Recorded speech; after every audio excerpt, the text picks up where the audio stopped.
Ireland's love affair with cocaine is a tale of violence and crime, spreading over an international network and taking hold of Irish society. A new book called Cocaine Cowboys is an in depth investigation into the Irish drug trade and the criminals calling the shots. More astonishing still is middle class complicity in this underground regime, with 1 in every 40 in Ireland admitting to having snorted cocaine in the past year. The author of Cocaine Cowboys is Nicola Tallant, who's with me now. Good morning and welcome. Good morning, Pat. Thank you. Now, this is an astonishing enterprise because it brings us, from the very beginnings of the importation of drugs of various kinds into this country right up to date, and the difficulties that the Kinahans have in their hideout in Dubai, particularly at the hands of the Americans. But straight away, I get a text here. It says, why not just legalise drugs and put these gangs out of business? That's from Hugh. What's your answer to that? Yeah, that's really, gets thrown out a lot without much thought behind it. And I suppose, legalising drugs, okay, I think we're probably on the way, a lot of countries, to maybe legalising cannabis. But when you're dealing with cocaine, the suppliers are major cartels in some of the South Americas, in Colombia, in Venezuela, in Peru. They're not exactly into human rights, shall we say. They're creating huge misery and murder, corruption, etc. So what are we going to do? Send our government out to do deals with them to buy in cocaine so we can sell it legally? It's just not as simple as that, is it? You also have the problem that, the drug dealers are there. They're not going away. Cocaine is a particular product.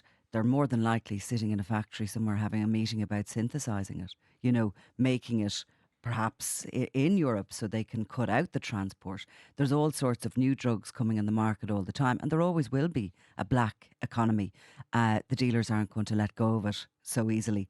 So I don't know. I don't have exactly the answers, but I do think perhaps in my lifetime cannabis will be Yeah, legalized. but you do say it's time to shame the cocaine users. Now, this is echoing the words of people like Father Peter McVerry, who say the middle class is absolutely complicit in this murderous trade. I mean, there's just no doubt about it. The thing about cocaine, and there's been this sort of cocaine gold rush for a lot of dealers, they've made an enormous and absolutely eye-watering amount of money. There's street dealers, violent street dealers, have been turned into millionaires in a matter of months or years. Funded, of course, by polydrug users who'll take anything all week long, a lot of them with addiction and underlying health issues, mental health issues, some of them. But by this big boom at the weekend, economic boom that goes straight up the lines to the likes of Daniel Kinahan, and it's middle class people with jobs going out at the weekend to have a night out and feeling the need to, boost up their mood or whatever with a bag of cocaine. And every single penny is going straight up the line, and misery is coming straight back down. There is a disconnect. You make the point that people in the middle classes can be so fussy about the provenance of the food they eat, that everything has got to be just so, and they need to know where their beef was raised or where their Yeah, avocado comes from. When it comes to cocaine, they no. don't know and they cannot know and they don't care. Well, that's the way it seems to be for sure. And I mean, I don't know if it was any other industry and, going right back to the production lines that people were treated as badly and were, killed in the ways they are. And, the damage is done on this end of the thing to communities. You think of Yeah. some of the many communities in Ireland that are really, in a desperate state because of drugs, where children are being radicalized to become killers. Would you proudly go out and purchase that and support that industry? But that's what you're doing if you But buy that's what they're cocaine. doing. And you see, the difference with cocaine is because, of course, the cocaine started coming in after we'd had sort of two waves of a heroin epidemic. And there was this total shame attached to heroin. You wouldn't have taken heroin out and shoved it in your arm in a pub or in a nightclub, proudly taken it, offered it round to your friends. There was a shame attached with taking it. And dealing it, actually, even within the drug dealers. They sort of look down their noses on the heroin dealers. But cocaine is different. It has this very cool image, and people are quite proud of taking it. You say at the very beginning of your book that it's in every parish, it's in Yeah. every town in the country, and it's easy to access. Most definitely. And it's that availability that has really, there's a lot of things like, I mean, the demand is being fueled by many things, but one of them is the availability. There was a time some decades ago that if you were in a rural pub and you fancied taking a few lines, you'd probably have had to get into your car and drive to Dublin to buy it. But now it's come to all users. I was talking recently to Dr. Colin O'Gara and the John of Gods, an addiction expert, one of our top experts in addiction, and he talks about people coming in their 60s and 70s, first time drug users with problems with 60s cocaine. and 70s. Yes. And they are in their local pub having pints and they're offered cocaine and they take it. And I mean, it is quite extraordinary. I was looking for something on my phone there Yeah. to show you because it's a guy who is announcing to the world in a Western county that his club has recently got a sponsorship from a particular outfit, and he's showing the new sweater with the logo. When you zoom in, on the table behind him is cocaine and a credit card. Yeah. And he obviously wasn't, either didn't care or was oblivious to the fact that Yeah. he was exposing himself as a cocaine user. Yeah, extraordinary. And look, you know, as I said, a lot of people think that that's all right. It's not a problem to use cocaine. I mean, you know, there's people just using it openly on their hands. There's been reports of that. There's young kids actually, which is even more worrying. Teenagers are being offered and are using cocaine. Teenagers, you know, 15, 16, 17. It's cheaper. It's easier to smuggle into venues, to concerts and Sure. stuff like this. And it's cheaper than alcohol. And they're seeing it as it's becoming a normal sort of drug of choice. One of the saddest chapters in the book, and there are many sad chapters because you talk about the murders, and some years there were multiple gangland murders, but the death of Katie French is very Mm. sad because she became a chronic user of cocaine and fell in with a bad lot. She did. And, you know, that was really at the end of that sort of Celtic tiger boom. You know, there was this sort of hedonistic party years as Ireland became rich. And what I found interesting in sort of, you know, probing into the investigation, because there was an investigation into Katie French's death. There wouldn't be very many investigations. I noticed there was about 130 drug deaths last year. From cocaine, and I don't think any of them are being investigated, to be honest with you. But this was a high profile, and celebrities sometimes have a different status in the country. So it was investigated. And what I found interesting was that deal that she did at a garage outside Ashburn can be traced. The €200 she handed over to the dealer, I can trace that back into the pocket of Gary Hutch and onwards to the Kinahans, who were at that point. They were still pals at that point before They were still pals. They were in Spain. They were being looked at by Europol for the first time, realising we have a big problem with the Irish here. And 3 years later, we were told, dismantled at worth 100 million. Operation Shovel in 2010 in Spain. 10 years on from that, little bit plus, the DEA tell us they're worth 1 billion.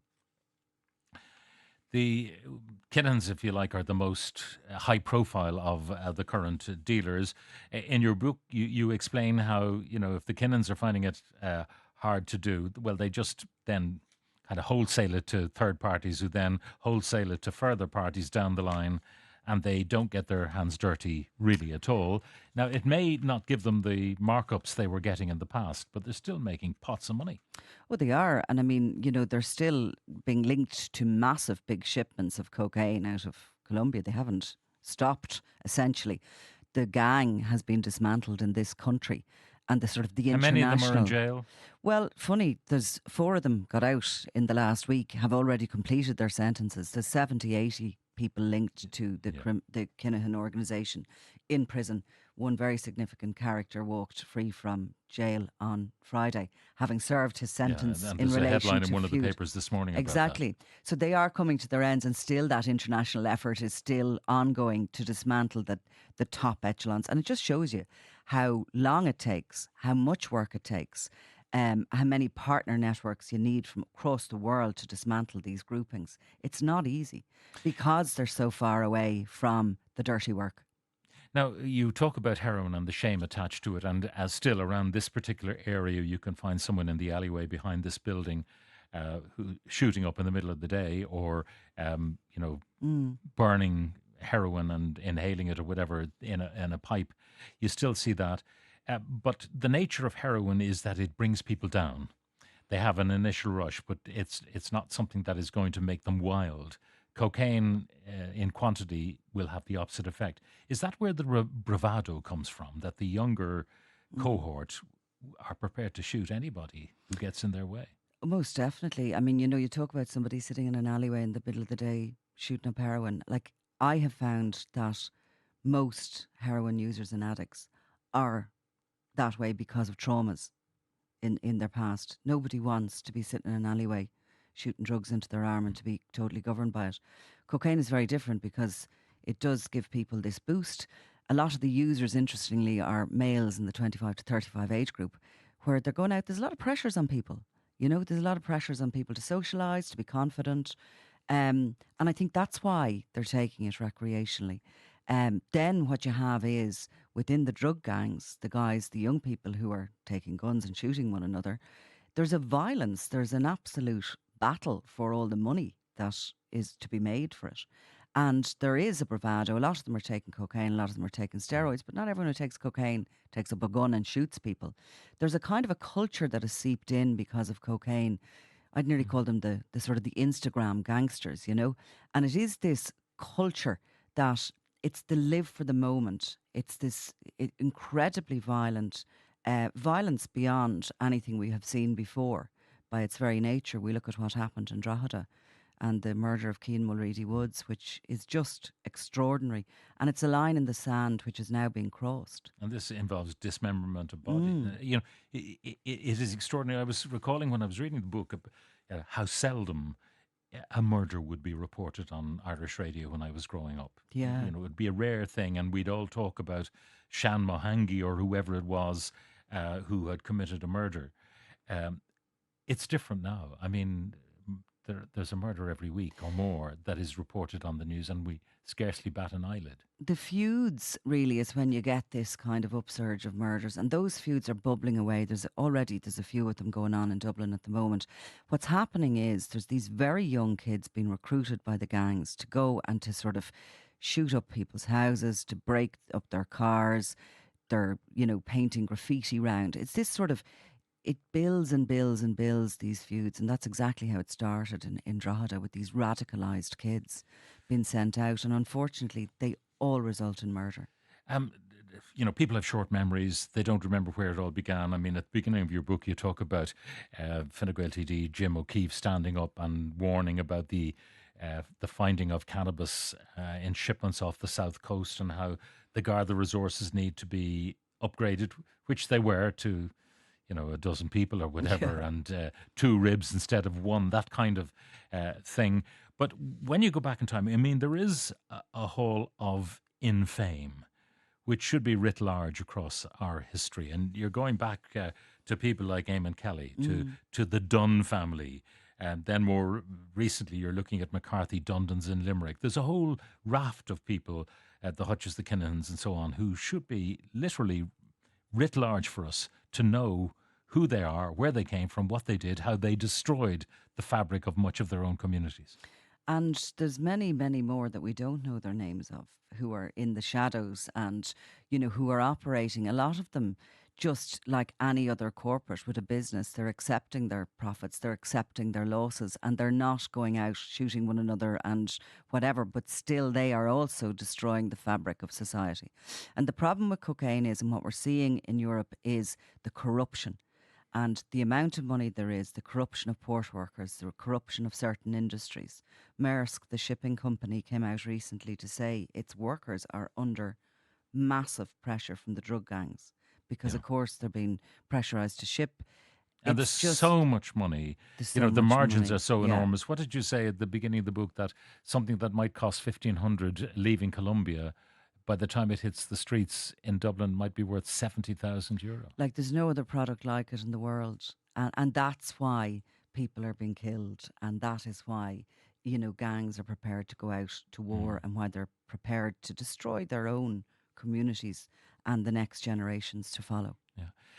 When you hear about seizures or findings of cocaine and the mishap with the trawler, the gang who couldn't steer straight, shall I say, and ended up in a There's been a sandbag. good few of them, actually. But is that only the literally, if you'll pardon the pun, the drop in the ocean? Yeah, I think sometimes when there's a focus put in a particular gang, there's intelligence coming in and they're hit again and again and again with these shipments, it can make a difference. But the likes of one off, even though it's 2 ton, 160 million on the streets, you think, oh my gosh, there's must be a lot of heads rolling for that. But it really isn't that much for them. Because they're looking at the original cost price, Yeah, not the street value, which the police forces all over exactly. Europe will proclaim loudly. We got a haul of 200 million, but in fact, they might be looking more like at a million cost. For Exactly. billionaires, that's nothing. It's nothing. But I suppose the whole point of the policing, and I think what has been learned over the years, is to go back again and again and again to keep them under pressure. Really, what they did back in the Tango Squad on Martin Cahill, you just keep the pressure on, and eventually the gangs do almost nearly always implode with paranoia and everything else. If you're one of these dealers, finally, Nicola, you don't generally live to a good old age. No, you don't. Mm. You certainly don't. Well, It's you usually do have a either. chapter, though, about the comeback kings at I the end do, of it. yeah. So maybe Had to throw them in because, yeah, they just never stop, do they? Some of they them. never stop. All right. Well, look, it's a terrific book. It's in far more detail than we could possibly get into this morning, but you chronicle all the murders and mayhem that have happened. It's called Cocaine Cowboys, subtitled The Deadly Rise of Ireland's Drug Lords. It's published by IRU and its author, Nicola Tallant. Thank you very much for joining us in studio.